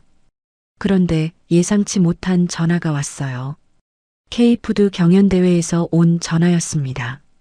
전국 전통 발효식품 업체가 참가하는 대규모 행사였어요. 농림축산식품부에서 후원하고 지상파에서 생방송으로 중계한다고 했습니다. 심사위원도 유명 요리사들이 나온다고 했어요. 올해는 특별히 된장 부문을 신설해서 전국에서 내로라 하는 업체들이 참가한다고 했습니다. 참가 의향이 있냐고 물었어요. S식품 본가의 맛도 참가합니다. 직접 대결 형식으로 진행할 예정이에요. 심장이 쿵쾅거렸습니다. 생방송에서 대기업과 맞붙는 거였어요. 전국에서 수천만 명이 지켜보는 자리였습니다. 지면 완전히 끝나는 거고 이기면 역전하는 거였어요. 목숨을 건 한판 승부였습니다. 참가하겠습니다. 대답하고 나서 손이 떨렸습니다. 하지만 후회는 없었어요. 피할 수 없으면 정면으로 부딪히는 수밖에요. 이게 마지막 기회일 수도 있었습니다. 준우가 걱정스러운 눈으로 봤어요. 할머니, 괜찮겠어요? 생방송이라 실수하면 돌이킬 수 없어요. 저는 웃으며 대답했어요. 50년 장맛이 대기업 공장 맛한테 질 것 같아? 허세였습니다. 속으로는 두려웠어요. 카메라 앞에 서본 적도 없고 생방송이라니 긴장돼서 손이 떨릴 것 같았습니다. 하지만 물러설 수 없었어요. 이건 단순한 사업 경쟁이 아니었습니다. 내 인생을 건 싸움이었어요. 며느리한테, 대기업한테, 세상한테 증명해야 했습니다. 72살 시골 할머니도 해낼 수 있다는 걸요. 준우가 어깨를 토닥였어요. 할머니, 저도 같이 갈게요. 끝까지 함께 할게요. 고마웠습니다. 이 청년이 아니었으면 여기까지 오지도 못했을 거예요. 장독대를 바라보며 다짐했습니다. 반드시 이긴다. 무슨 수를 써서라도 100년 묵은 시간장이 있잖아. 그게 내 비밀 무기야. 대기업이 아무리 돈을 쏟아부어도 100년 세월은 살 수 없어요. 세월이 만든 맛은 돈으로 흉내낼 수 없습니다. 그걸 온 세상에 증명할 겁니다. 생방송에서 직접 보여줄 거예요. 두고 보자, 기다려라, 이 며느리. K푸드 경연대회까지 2주일이 남았습니다. 준우가 인터넷으로 대회 정보를 찾아봤어요. 역대 우승자 명단, 심사 기준, 진행 방식 꼼꼼하게 분석했습니다. 심사위원은 유명 요리사 3명과 식품 전문가 2명이었어요. 맛 40점, 전통성 30점, 상품성 30점, 100점 만점이었습니다. 역대 우승자들은 대부분 젊은 사업가들이었어요. 화려한 포장과 마케팅으로 무장한 사람들이었습니다. 할머니, 맛으로는 자신 있는데 상품성이 문제예요. 대기업은 포장이며 마케팅이며 화려하잖아요. 준우가 걱정스럽게 말했어요. 저는 고개를 저었습니다. 포장으로 이기려고 하면 본질로 승부해야 해. 말은 그렇게 했지만 솔직히 자신이 없었어요. 생방송이라는 게 부담이었습니다. 카메라 앞에 서면 얼어붙을 것 같았어요. 밤마다 거울 앞에서 연습했습니다. 제 이름은 신말순이고요. 50년 넘게 장을 담가왔습니다. 그런데 할 때마다 목소리가 떨렸어요. 혀가 꼬이고 얼굴이 빨개졌습니다. 준우가 옆에서 박수를 치며 응원해줬지만 잘 되지 않았어요. 대회 일주일 전 마을 회관에서 주민들이 모였습니다. 이장이 봉투를 내밀었어요. 말순이 형님, 이거 마을 사람들이 십시일반으로 모은 거야. 서울 가서 맛있는 거 사 먹어. 봉투 안에 돈이 들어 있었습니다. 100만 원이 넘었어요. 눈시울이 뜨거워졌습니다. 이 가난한 마을에서 이만큼 모으려면 얼마나 쪼들렸을까요? 할머니들이 하나둘 다가와서 제 손을 잡았어요. 형님, 꼭 이겨야 해. 우리 마을 이름 걸고 나가는 거잖아. 말순아, 네가 지면 우리도 지는 거야. 알지? 무거운 책임감이 어깨를 눌렀습니다. 하지만 동시에 힘이 났어요. 혼자가 아니라는 게 이렇게 든든한 거구나 싶었습니다. 대회 전날 준우와 함께 서울로 올라갔어요. 항아리 3개를 조심스럽게 싣고 갔습니다. 3년 묵은 된장, 5년 묵은 간장, 그리고 비장의 무기인 100년 묵은 시간장이었어요. 시간장은 친정 어머니가 물려주신 거예요. 어머니의 어머니, 그 어머니의 어머니로부터 대대로 내려온 겁니다. 한 방울만 넣어도 음식 맛이 확 살아나는 마법 같은 간장이에요. 색깔이 검다 못해 윤이 났습니다. 향은 깊고 그윽했어요. 이걸 꺼내는 건 처음이었습니다. 진짜 승부처에서만 쓰려고 아껴뒀거든요. 이번이 아니면 쓸 일이 없을 것 같았어요. 대회장은 서울 코엑스 컨벤션홀이었어요. 거대한 건물 앞에 서니 다리가 후들거렸습니다. 사람들이 개미처럼 오가고 카메라가 여기저기서 번쩍였어요. 접수대에서 참가 번호를 받았습니다. 23번. 대기실로 들어가니까 다른 참가자들이 보였어요. 전국에서 올라온 발효식품 업체들이었습니다. 다들 세련된 유니폼을 입고 있었어요. 저만 몸빼 바지에 앞치마 차림이었습니다. 주변 시선이 느껴졌어요. 저 할머니 뭐야 하는 눈빛들. 그때 대기실 문이 열리고 한 무리가 들어왔습니다. S식품팀이었어요. 정장 차림의 남자들 뒤로 낯익은 얼굴이 보였습니다. 며느리 예진이었어요. S식품 로고가 새겨진 명찰을 달고 있었습니다. 직함이 써 있었어요. 본가의 맛브랜드 총괄.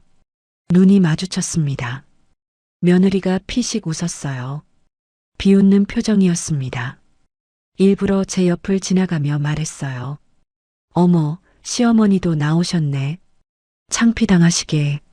주먹을 불끈 쥐었습니다. 하지만 내색하지 않았어요. 지금 화내면 지는 거였습니다. 드디어 본선이 시작됐어요. 생방송 빨간 불이 켜지고 진행자가 마이크를 들었습니다. 객석에 200명쯤 되는 관객이 앉아 있었어요. 카메라가 5대나 돌아갔습니다. 온몸에 식은땀이 났어요. 준우가 옆에서 손을 꼭 잡아줬습니다. 첫 번째 과제는 된장을 활용한 요리였어요.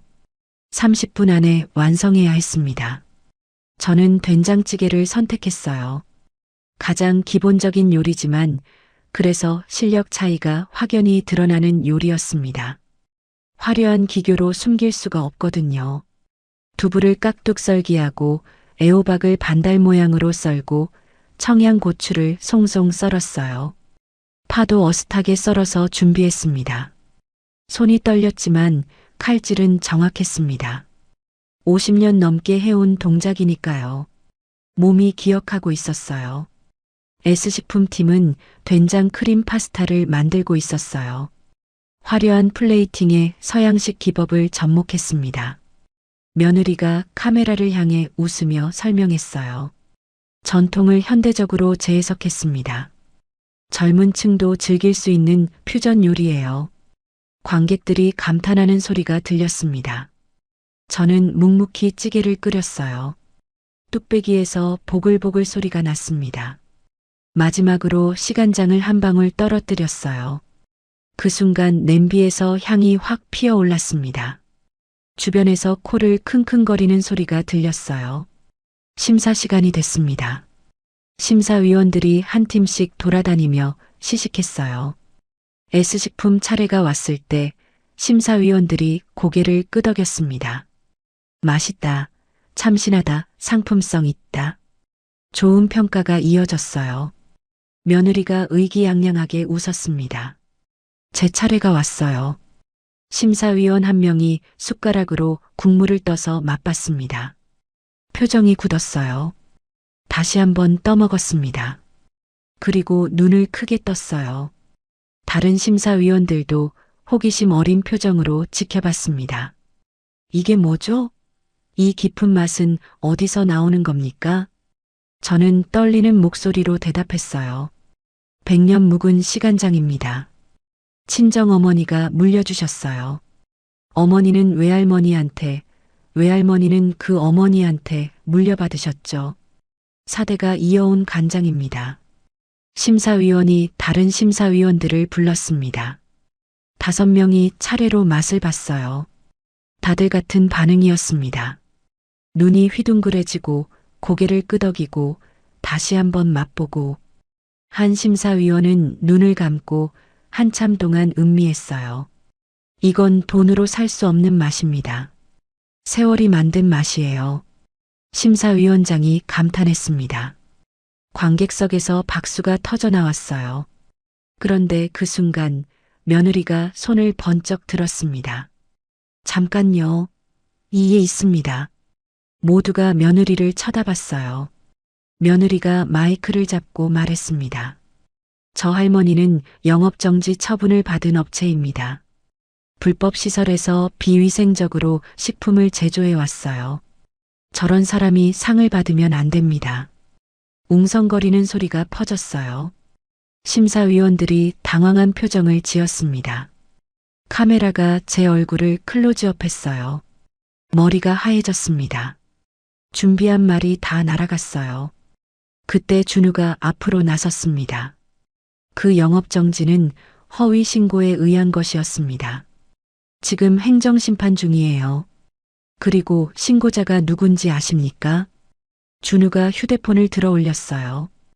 화면에 CCTV 영상이 떴습니다. 새벽에 담을 넘는 사람, 개에게 수면제 먹이는 사람, 부엌에 침입하는 사람. 며느리 얼굴이 선명하게 잡혀 있었어요. 이 사람이 우리 레시피를 훔쳐갔습니다. 본가의 맛제품은 도둑질한 레시피로 만든 겁니다. 회장이 술렁였어요. 며느리 얼굴이 새파랗게 질렸습니다. S식품 관계자들이 당황해서 서로 눈치를 봤어요. 진행자가 마이크를 들었습니다. 잠시 정리가 필요하겠네요. 일단 심사는 계속하겠습니다. 분위기가 뒤집어졌어요. 관객들이 수군거리기 시작했습니다. 저기 며느리가 시어머니 레시피 훔쳤대. 대기업이 사기친 거 아니야? 그런 말들이 들려왔어요. 며느리가 비틀거리며 뒤로 물러났습니다. 심사가 끝나고 결과 발표 시간이 됐어요. 심장이 터질 것 같았습니다. 참가자들이 무대 위에 나란히 섰어요. 카메라가 한 명 한 명 얼굴을 비췄습니다. 조명이 눈부셨어요. 진행자가 봉투를 열었습니다. 회장 전체가 숨을 죽였어요. 대상 수상자는 3초가 3년처럼 느껴졌습니다. 숨을 죽이고 기다렸어요. 손에 땀이 흥건하게 났습니다. 심신의 발효곡간 신말순 대표님입니다. 귀를 의심했어요. 내가 들은 게 맞나? 준우가 제 어깨를 흔들었습니다. 할머니, 우리가 이겼어요. 대상이에요. 다리에 힘이 풀렸습니다. 준우가 부축해서 무대로 올라갔어요. 트로피를 받아들었을 때 손이 덜덜 떨렸습니다. 무거웠어요. 금색 트로피에 K푸드 대상이라고 새겨져 있었습니다. 객석에서 박수가 쏟아졌어요. 카메라 플래시가 번쩍였습니다. 눈물이 흘러내렸어요. 참으려고 했는데 참아지지 않았습니다. 50년 세월이 한꺼번에 쏟아지는 것 같았어요. 마이크를 건네받았어요. 뭐라고 말해야 할지 몰랐습니다. 한참을 서 있다가 겨우 입을 열었어요. 저는 그냥 평범한 시골 할머니예요. 50년 동안 장만 담갔습니다. 그게 전부예요. 목이 메어서 말을 잇지 못했어요. 객석이 조용해졌습니다. 누군가는 저를 냄새나는 시골 노인네라고 했어요. 쓸모없다고 했습니다. 하지만 오늘 증명했어요. 세월은 배신하지 않는다는 걸요. 박수가 다시 터져 나왔습니다. 저는 트로피를 꼭 안고 무대에서 내려왔어요. 준우가 달려와서 안아줬습니다. 등을 토닥이는 손길이 따뜻했어요. 무대 한쪽에서 며느리가 S식품 관계자들에게 둘러싸여 있었습니다. 고개를 푹 숙이고 있었어요. 도둑질이 전국의 생방송으로 알려진 거였습니다. 잠시 눈이 마주쳤어요. 며느리 눈에 눈물이 그렁그렁 맺혀 있었습니다. 불쌍했어요. 하지만 동정할 마음은 없었습니다. 제가 만든 결과가 아니라 자기가 뿌린 대로 거둔 거니까요. 인과응보라는 말이 괜히 있는 게 아니었습니다. 하늘은 다 알고서 지켜보고만 있었어요. 대회가 끝나고 모든 게 바뀌었습니다. 생방송으로 전국의 얼굴이 알려졌어요. 폐교로 돌아오는 길에 휴대폰이 쉴 틈 없이 울렸습니다. 방송국에서, 신문사에서, 잡지사에서 인터뷰 요청이 쏟아졌어요. 준우가 일정을 정리하느라 진땀을 뺐습니다. 마을에 도착하니까 주민들이 마중을 나와 있었어요. 플래카드까지 만들어 놨더라고요. 신말순 할머니 대상 축하합니다. 우리 마을의 자랑. 눈시울이 뜨거워졌습니다. 이장이 달려와서 제 손을 잡았어요. 형님, 해냈어. 텔레비전에서 다 봤어. 며느리년 망신당하는 것도 봤고. 마을 사람들이 박수를 쳤습니다. 어깨가 으쓱해졌어요. 하지만 기쁨은 오래가지 않았습니다. 피곤함이 몰려왔거든요. 72살 몸으로 이틀 동안 잠을 못 잤으니 당연했어요. 다음 날 아침 뉴스를 보고 놀랐습니다. 제 이야기가 톱뉴스였어요. 72살 할머니의 역전 드라마. 대기업에 맞선 시골 할머니. 며느리의 배신을 이겨낸 시어머니. 그런 제목들이 달렸습니다.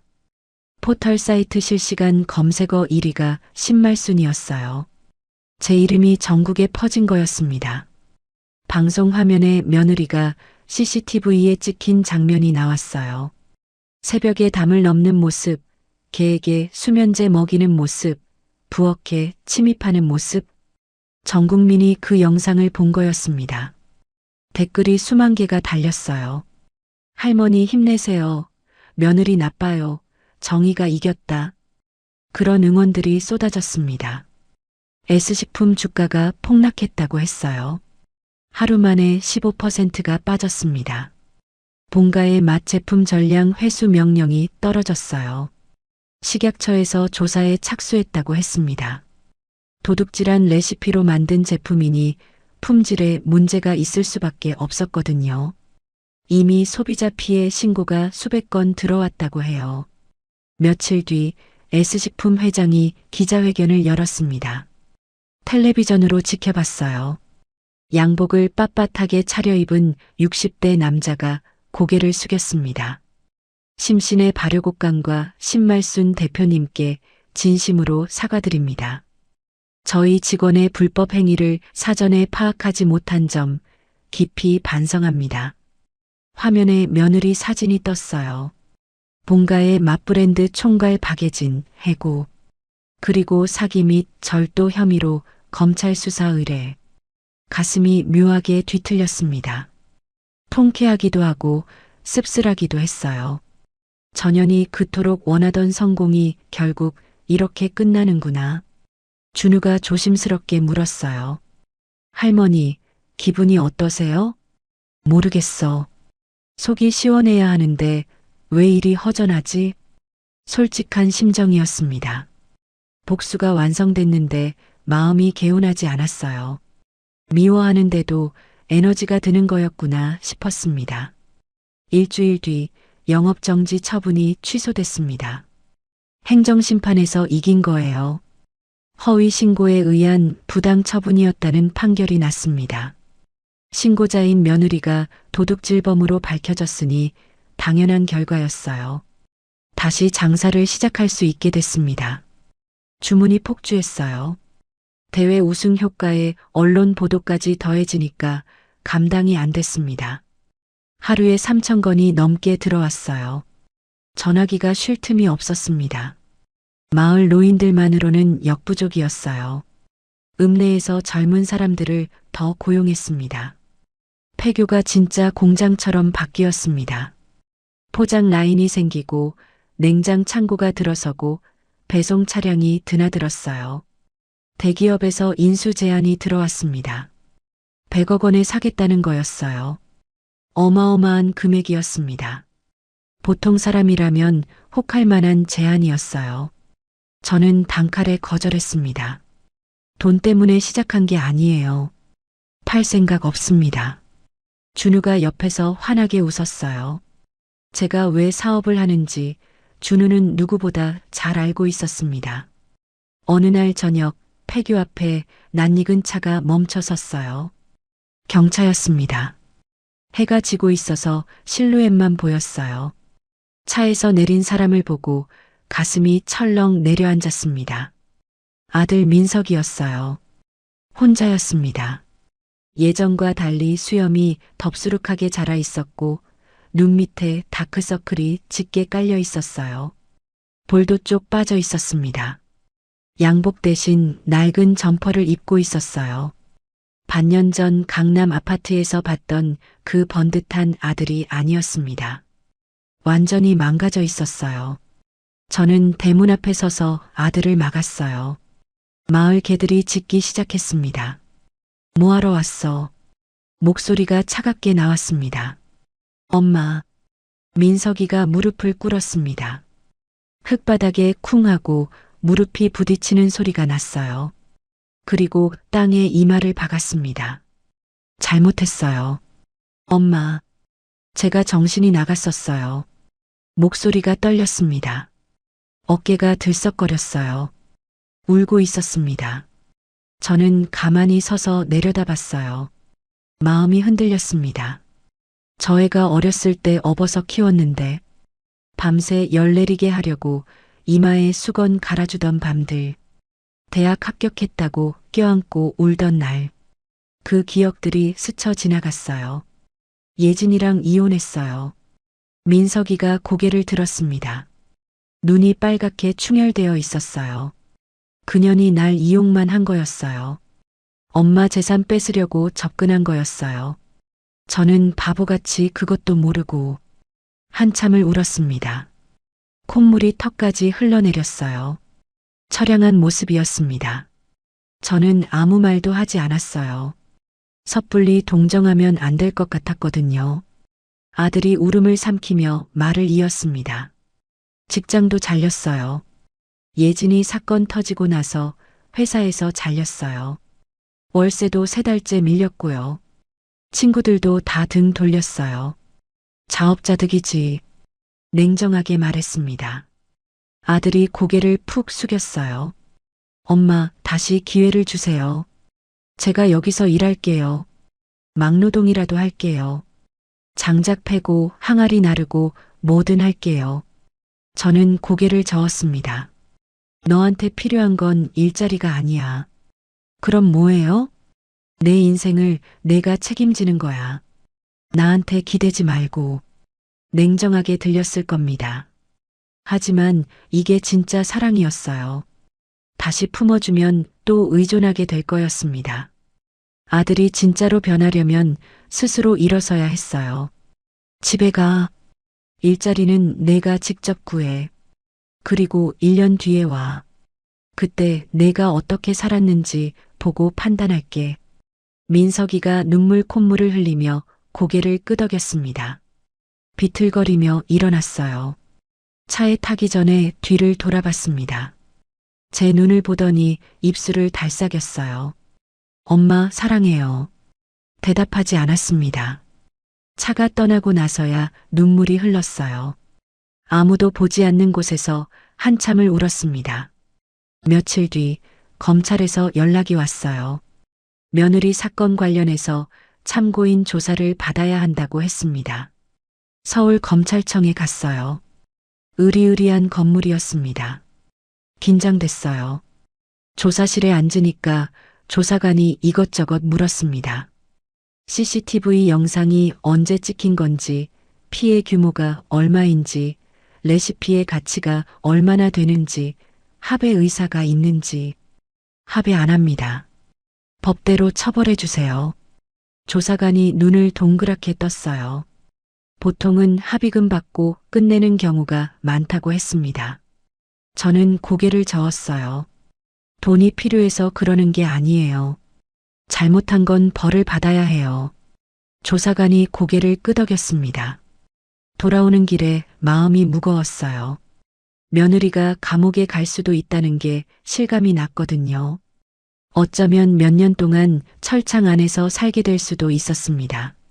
하지만 마음을 굳게 먹었어요. 잘못한 사람은 벌을 받아야 하는 거였습니다. 봐주면 또 다른 피해자가 생겨요. 버스 창밖을 보며 생각했습니다. 이게 정말 끝인가? 아직 뭔가 남은 것 같은 느낌이 들었어요. 폐교로 돌아오니까 준우가 기다리고 있었어요. 서류 뭉치를 들고 있었습니다. 표정이 밝았어요. 할머니, 좋은 소식이에요. 농림축산식품부에서 전통식품명인 지정심사를 해주겠대요. 전통식품명인. 꿈에도 생각 못했던 타이틀이었습니다. 전국에 손꼽히는 장인들만 받는 영예였어요. 명인으로 지정되면 정부 지원도 받고 브랜드 가치도 올라가고 후계자 양성 프로그램도 참여할 수 있대요. 무엇보다 국가가 내 기술을 인정해 주는 거였습니다. 진짜야? 나 같은 시골 할머니가? 진짜예요.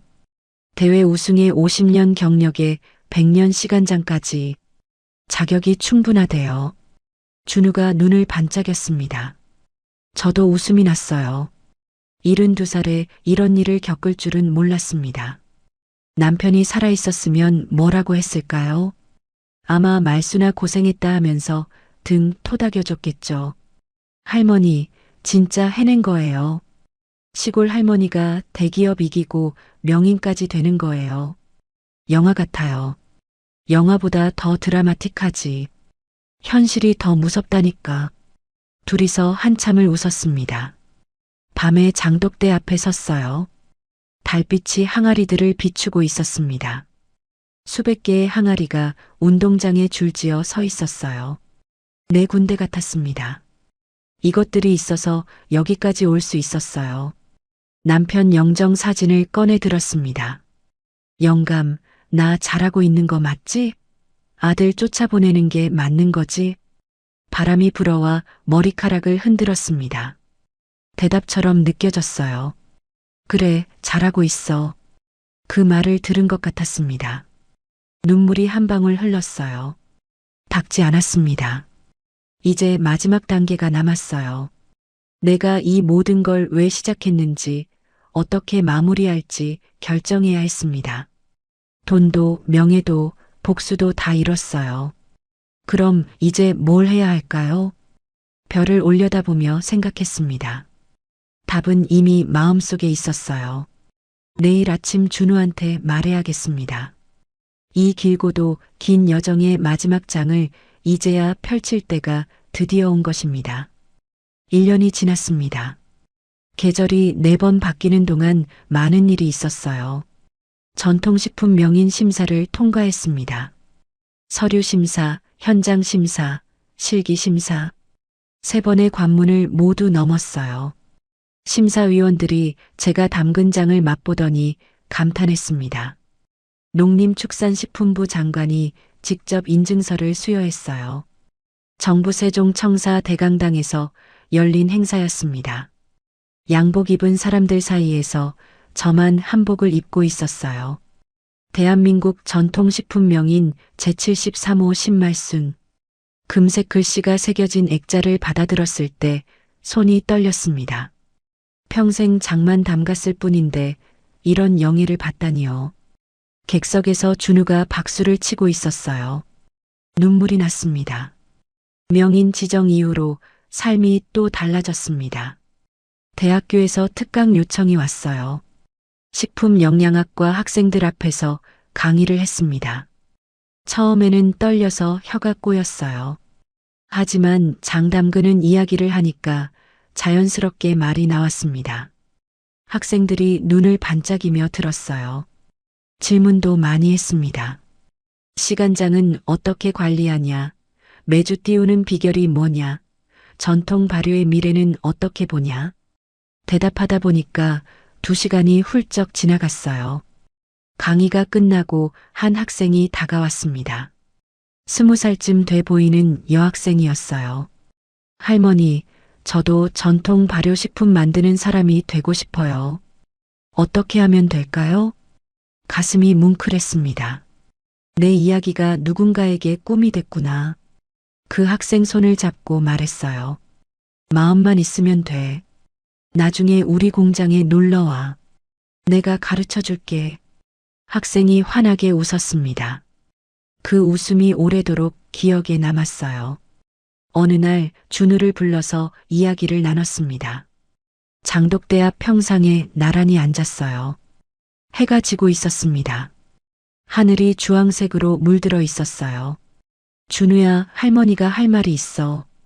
준우가 고개를 돌렸습니다. 눈이 맑았어요. 처음 만났을 때 죽으려던 그 눈이 아니었습니다.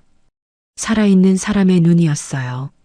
이 청년이 아니었으면 여기까지 오지 못했을 겁니다. 빚에 쫓기던 청년이 이제는 듬직한 사업 파트너가 됐어요. 직원 30명을 관리하고 거래처와 협상하고 신제품 개발도 주도했습니다. 이 회사 내가 이어받아라. 준우가 눈을 크게 떴습니다. 입이 벌어졌어요. 네, 할머니, 그게 무슨 말씀이세요? 나 이제 73이야. 언제까지 이렇게 뛸 수 있겠어? 내가 대표가 돼서 이끌어가. 준우가 고개를 저었어요. 손을 내저었습니다. 얼굴이 빨개졌어요. 안 돼요. 이건 할머니 회사예요. 할머니가 피땀 흘려서 만든 거잖아요. 저는 준우 손을 잡았습니다. 거칠어진 손이었어요. 1년 동안 얼마나 고생했는지 손바닥이 말해주고 있었습니다. 내가 만들었으니까 내가 물려줄 사람을 정할 수 있는 거야. 너 아니면 누구한테 줘. 준우 눈에 눈물이 고였어요. 고개를 푹 숙였습니다. 할머니, 저 그때 죽으려고 했잖아요. 할머니가 살려줬어요. 이 은혜를 어떻게 갚아요? 갚을 필요 없어. 그냥 잘 살아. 그게 갚는 거야.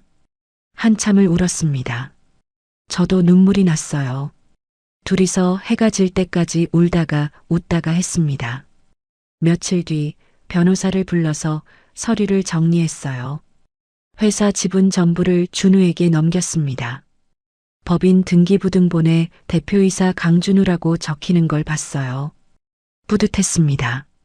그리고 아파트 판 돈 25억 중 20억은 사회복지재단에 기부하기로 했어요. 불우한 노인들을 위한 기금으로 쓰이게 됩니다. 혼자 밥 못 챙겨 먹는 어르신들, 요양원 비용 없어서 고생하는 분들, 그런 사람들한테 조금이나마 도움이 됐으면 했어요. 남은 5억은 제 노후 자금으로 남겨뒀습니다. 충분했어요. 욕심 부릴 나이가 아니었거든요. 돈은 쓰고 죽어야지 쌓아두고 죽으면 무슨 소용이에요. 기부 소식이 알려지자 기자들이 몰려왔어요. 카메라가 번쩍번쩍 터졌습니다. 왜 그렇게 큰 돈을 기부하냐고 물었어요. 돈 때문에 시작한 게 아니었어요. 내 존재를 증명하고 싶었던 거예요. 이제 증명 끝났으니까 돈은 필요한 사람한테 가야죠. 기자들이 연신 카메라를 눌러댔습니다. 저는 담담하게 웃었어요. 그리고 마침내 아들이 돌아왔습니다. 정확히 1년 뒤였어요. 약속한 날짜에 맞춰서 왔습니다. 달력에 동그라미 쳐놓고 기다렸거든요. 폐교 앞에 차가 멈춰 섰어요. 1년 전과 같은 경차였습니다. 낡았지만 깨끗하게 닦여 있었어요. 하지만 차에서 내린 사람은 달랐습니다. 수염을 깔끔하게 밀었고 눈빛이 살아 있었어요. 무엇보다 허리가 펴져 있었습니다. 양복은 아니었지만 단정한 작업복을 입고 있었어요. 흙이 묻어 있었습니다. 일하는 사람의 옷이었어요. 엄마, 민석이가 다가왔습니다. 걸음걸이가 달랐어요. 눈치 보지 않고 당당하게 걸어왔습니다. 손에 뭔가를 들고 있었어요. 작은 화분이었습니다. 빨간 꽃이 피어 있었어요. 제라늄이었습니다. 이거 제가 직접 키운 거예요. 꽃집에서 일하면서 배웠어요. 가슴이 뭉클했습니다.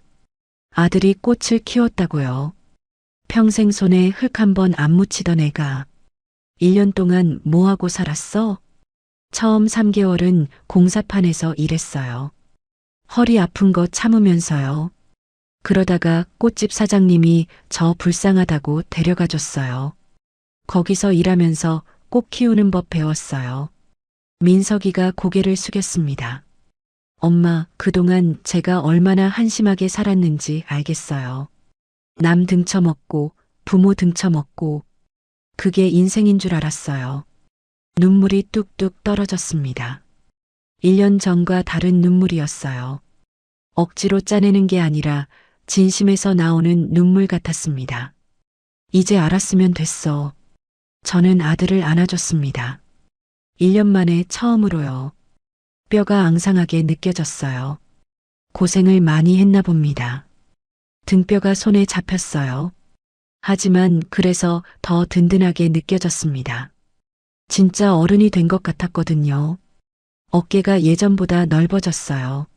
일하면서 근육이 붙은 거였습니다. 엄마, 저 이제 꽃집 차릴 거예요. 작게라도 제 힘으로 시작할 거예요. 대출받아서 보증금 마련했어요.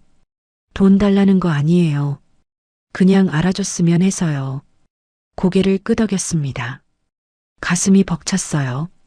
이제야 내 아들이 됐구나. 50년 걸렸지만 늦지 않았어요.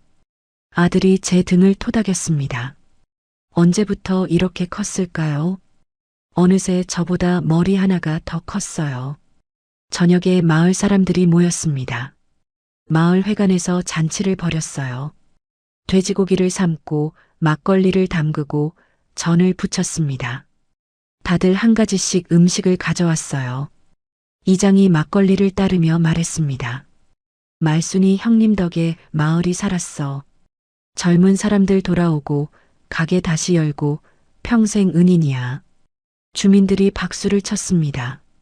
할머니들이 제 손을 잡고 고맙다고 했어요. 한 할머니는 울기까지 했습니다. 손주들이 서울로 떠났다가 다시 돌아왔다며요. 쑥스러웠지만 기뻤습니다.